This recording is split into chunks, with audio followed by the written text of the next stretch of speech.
नमस्कार, news for nation देख रहे हैं आप और मैं हूं अदिति आपके साथ।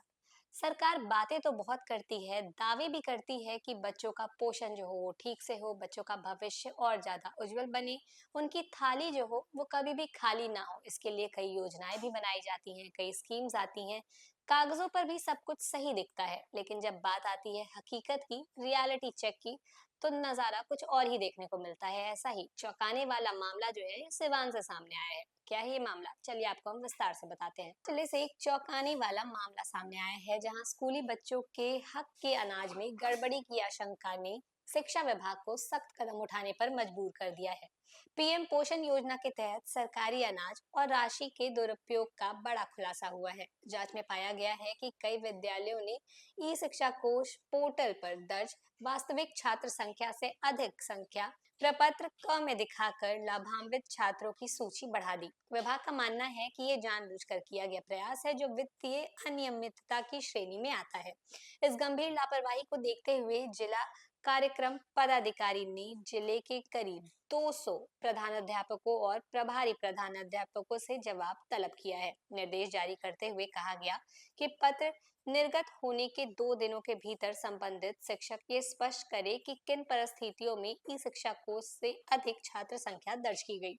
यदि तय समय सीमा के भीतर संतोषजनक जवाब नहीं दिया गया तो संबंधित के खिलाफ कड़ी अनुशासनात्मकता कार्रवाई की जाएगी। विभागीय समीक्षा के दौरान पोर्टल और प्रपत्र के आंकड़ों में बड़े अंतर का खुलासा हुआ है, जिसके बाद प्रशासन ने सख्त रुख अपनाया है।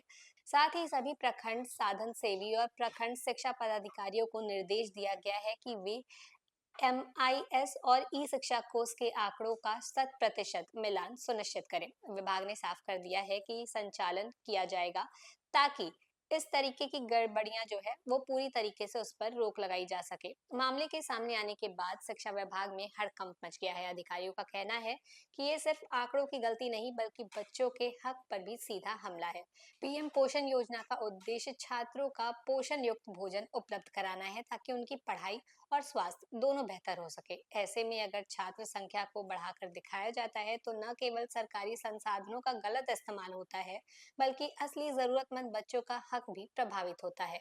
विभाग ने इस पूरे मामले को बेहद गंभीरता से लेते हुए ये साफ संकेत दिया है कि किसी भी स्तर पर लापरवाही बर्दाश्त नहीं की जाएगी और आने वाले दिनों में सभी स्कूलों के रिकॉर्ड की गहन जांच की जाएगी और जहां भी गड़बड़ी पाई जाएगी वहां जिम्मेदार अधिकारियों पर सख्त कार्रवाई तय मानी जा रही है। साथ ही निगरानी व्यवस्था को और ज्यादा मजबूत करने की भी तैयारी है, ताकि भविष्य में इस तरीके की वित्तीय अनियमितताओं पर पूरी तरीके से लगाम लगाई जा सके।